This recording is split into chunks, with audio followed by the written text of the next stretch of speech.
بسم اللہ الرحمن الرحیم۔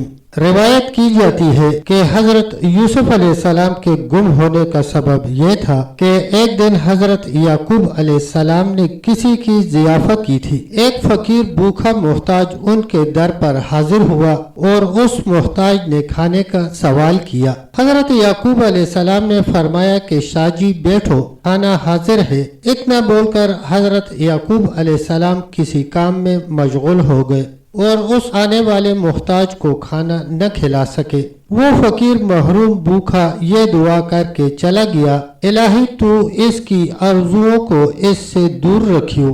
یہ دعا خدا کے دربار میں قبول ہو گئی۔ پس اگر فقیر کو کھانا کھلاتے تو اس کی قوت 40 دن تک رہتی۔ اب اس کے عوض تو 40 برس تک یوسف کے غم میں رہے گا۔ یہ بذریعہ الہام مطلع کیا گیا۔ یہ الہام سنتے ہی حضرت یعقوب علیہ السلام نے خدا کی درگاہ میں التجا کی، تو رحیم و کریم عالم الغیب ہے، جو خطا مجھ سے ہوئی وہ قصدن نہیں ہوئی، غفلت سے ہوئی ہے۔ یہ التجا دربار الہی میں حضرت یعقوب علیہ السلام کر ہی رہے تھے کہ فوراً جبرائیل علیہ السلام حاضر ہوئے اور فرمایا کہ اے یعقوب، تم پر جو رنج گزرتا ہے اس سے بات کو سوچنا چاہیے، تاکہ بندوں کو علم ہو کہ خدا جو چاہتا ہے وہ کرتا ہے، اس کے کام میں کسی کو دخل نہیں۔ مروی ہے کہ جب حضرت یوسف علیہ السلام کے بھائیوں نے ان کے بدن سے کپڑے اتار کر ننگا کر کے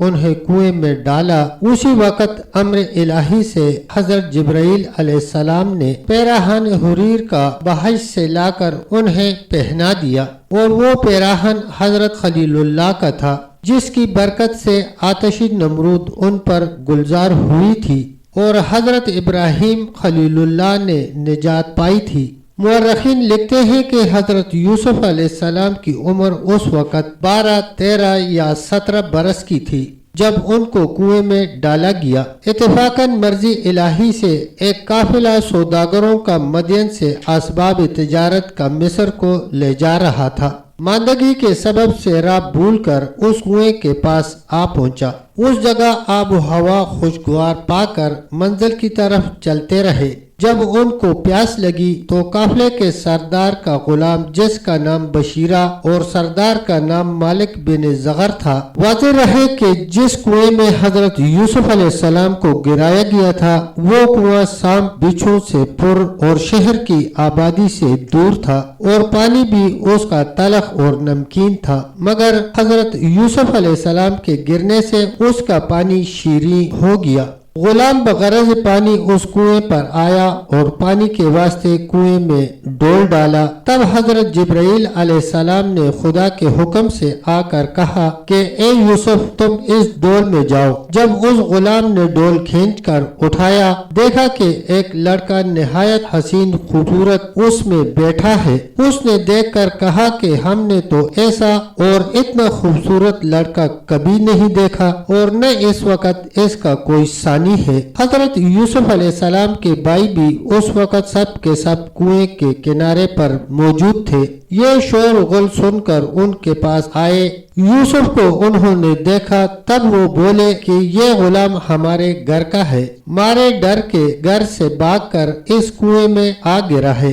حضرت یوسف علیہ السلام نے جب جھوٹی بکواس سنی تو چاہا کہ کچھ بولے۔ ان کے بھائی شمعون نے عربی زبان میں کہا کہ تم ان سے کچھ کہو گے تو جان سے مار ڈالوں گا۔ پھر حضرت یوسف علیہ السلام نے خوف کی وجہ سے ان سے کچھ نہ کہا۔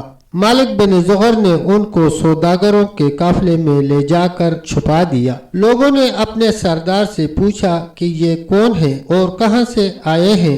پھر لوگوں نے حضرت یوسف علیہ السلام سے پوچھا کہ تم ہی بتاؤ کہ تم کون شخص ہو اور کہاں سے آئے ہو؟ سردار نے سوداگروں کو جواب دیا کہ بہت قیمتی متاع ہے۔ دوسرے دن ان کے بھائیوں نے ان سوداگروں سے جا کر کہا کہ اس غلام کو ہم بیچیں گے۔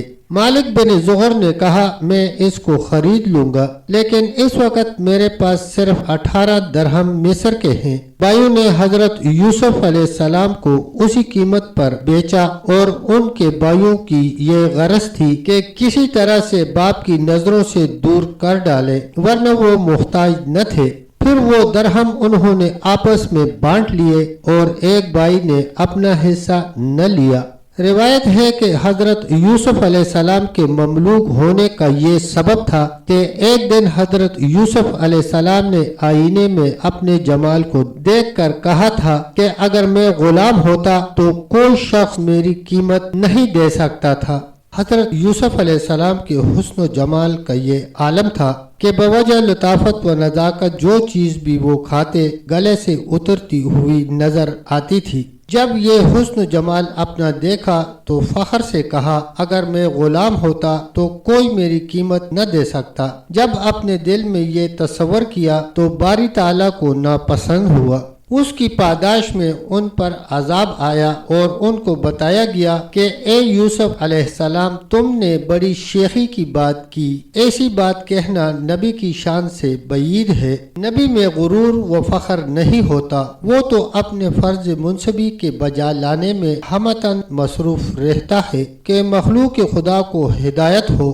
اور اے یوسف تم نے تو فخر یہاں تک کیا کہ اپنی صورت آئینے میں دیکھ کر خود ہی اپنی قیمت ٹھہرائی، اور تم نے اپنے حقیقی مصور کی طرف کچھ بھی خیال نہ کیا۔ یہ اس کا نتیجہ ہے جو تو نے فخر کیا کہ دیکھ اب تجھ کو کیسا غلام بناتا ہوں اور کتنی معمولی قیمت پر فروخت کراتا ہوں تاکہ لوگ دیکھیں کہ ایسی صورت اور اتنی تھوڑی قیمت پر فروخت ہو رہی ہے۔ دوسرا سبب یہ ہے کہ سلطنت مصر ان کی تقدیر میں لکھی جا چکی تھی، اور یہ دنیا کا دستوری اصول ہے کہ جب تک کسی کی خدمت نہ کرے اس وقت تک خادموں کی قدر وہ کیا جانے، اور پھر وہی خادم کسی وقت مخدوم کہلاتا ہے۔ الغرض مالک بن زغر نے یوسف کو بشرط خدمت مول لیا تھا اور ایک بالا اس مضمون کا ان کے بھائیوں سے لکھوایا تھا، اور وہ یہ ہے کہ مالک بن زغر نے یوسف بن یعقوب بن اسحاق بن ابراہیم علیہ السلام کے بیٹوں سے ایک عبرانی نے 18 درہم سے خرید کیا ہے۔ یہ گواہی گواہان معتبرین کے مالک بن زغر کے ہاتھوں میں اسے سپرد کیا۔ اس کے بعد مالک بن زغر نے حضرت یوسف علیہ السلام کے پاؤں میں بیڑی ڈال کر اونٹ پر سوار کیا اور ایک موٹا پشمینہ اوڑھا کر چل دیا، اور قافلہ اپنی منزل کی طرف روانہ ہو گیا۔ تب تک دوستو اتنا ہی، ملتے ہیں انشاءاللہ ویڈیو کے اگلے حصے کے ساتھ، تب تک کے لیے اللہ حافظ، اللہ نگہبان۔